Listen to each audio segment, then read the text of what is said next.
Chers compatriotes, du nord au sud, de l'est à l'ouest et partout dans la diaspora, après la compilation des procès-verbaux issus du bureau de vote et la vérification des représentations sur le terrain, il apparaît clairement que nous sommes sortis vainqueurs avec une marge écrasante, un score supérieur à 50% de suffrages exprimés. Un tel rejet, un tel désaveu prescrit au président sortant de faire preuve de courage, d'humilité, et au nom de la démocratie et des us et coutumes, appeler le vainqueur, le féliciter et lui notifier sa disponibilité à organiser une transition heureuse, mettant notre nation à l'abri de soubresauts et convulsions qui naîtraient d'une transition subie et non préparée.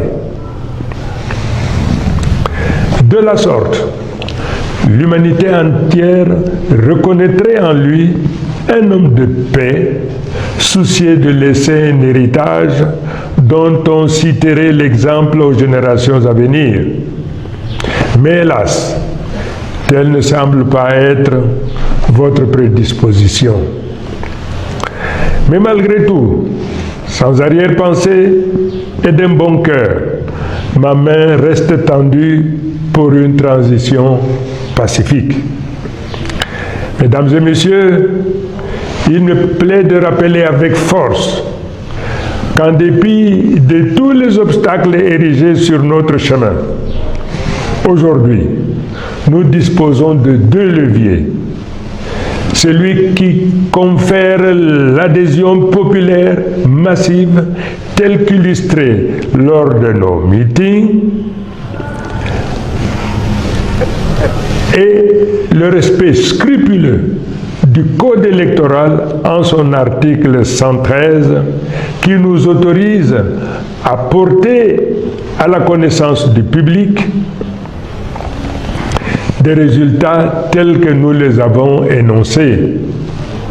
Incontestablement, ces deux leviers font de moi le président de la République légal et légitime. Dès lors, si le Conseil constitutionnel proclame des résultats falsifiés et tronqués, il se rendra complice d'une forfaiture, car le peuple camerounais, dans son immense majorité, n'acceptera jamais la validation par le Conseil constitutionnel de la falsification et du bourrage des urnes à une échelle historique telle que cela est porté à la connaissance du monde entier. Le peuple ne se laissera pas faire. Le peuple est déterminé à se battre face à un régime autiste, à la souffrance et aux difficultés du peuple, confronté à un désarroi d'un lendemain incertain. Ce peuple, qui se trouve le dos au mur, n'aura pas de choix que de prendre en main son destin et d'aller chercher cette victoire partout où elle se trouve. Nous avons pris à témoin la communauté internationale. Nous avons pris à témoin les pays voisins. Mais de manière subliminale, tous nous répondent que personne ne viendra faire notre travail à notre place.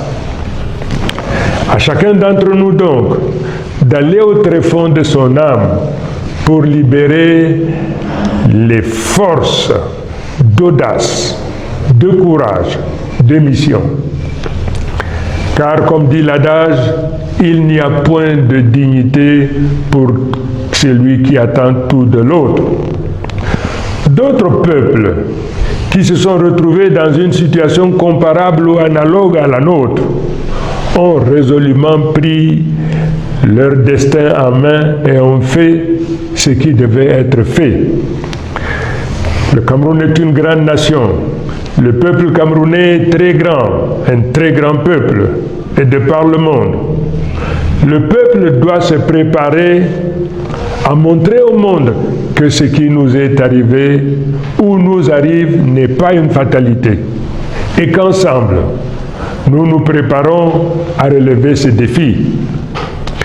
À nos compatriotes du Nord, du Sud, de l'Est et de l'Ouest, partout où vous vous trouvez dans le monde, ayant présent à l'esprit la nécessité de protéger et de promouvoir notre nation, comme un seul homme, nous allons nous lever pour marcher, pour protester la main, dans l'amitié, la fraternité et nécessairement dans la durée. Nous viendrons à bout de cette oligarchie prédatrice qui confisque nos libertés, nous réduit à la pauvreté, à la mendicité. Mesdames et messieurs, chers compatriotes, ce régime a fait de la peur et de la menace les instruments de domination et de confiscation de nos libertés. Et grâce à Dieu, grâce au caractère sacré de notre lutte, nous nous libérerons de ces émotions et débarrasserons notre pays de ce malheur. Nous découvrons également, sans surprise, la tentative de ce pouvoir à diviser, à fragmenter l'Union pour le changement, instrument politique puissant à la tête de la lutte que nous menons pour construire le changement. Non seulement cette tentative sera vaine, mais elle nous donne l'opportunité davantage de resserrer nos rangs pour poursuivre avec résolution nos objectifs. Je voudrais une fois de plus réitérer mon engagement à me tenir au sein du peuple pour la construction, pour la poursuite victorieuse de cette bataille qui ne prendra fin qu'avec la récupération de notre victoire.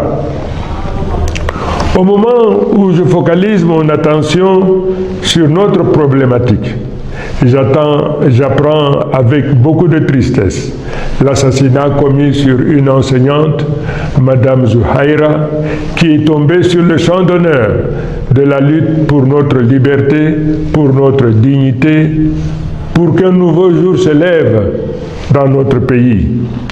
Cet assassinat sera pour nous une cause supplémentaire pour redoubler nos efforts jusqu'à la réalisation de notre objectif.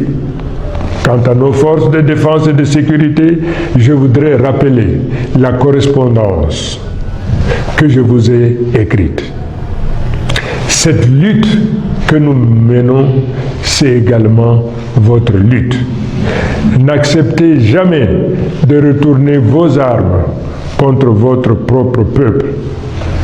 La souffrance qu'endure le peuple est aussi votre souffrance. N'obéissez jamais à un ordre dont l'objet est la violence ou la suppression de la vie d'un des vôtres. Mes chers compatriotes, l'heure est grave. Nous n'accepterons pas de nous faire voler notre victoire. S'ils préfèrent menacer la sérénité et la paix du pays plutôt que d'admettre la défaite, nous répondrons par la détermination pacifique du peuple. J'invite tous les Camerounais, du nord au sud, de l'est à l'ouest, et partout où vous résidez dans le monde, à sortir comme un seul homme dans la paix et dans l'amour de la patrie. Marchons pour la libération et pour la revendication de notre victoire. Créez une grande vague pacifique qui montrera au monde que le peuple en a assez et qu'il veut sa liberté. Le droit de manifester est un droit universel. Exerçons-le avec discipline et dignité. Je vous remercie. Vive le peuple souverain. Vive le Cameroun libre, uni et réconcilié.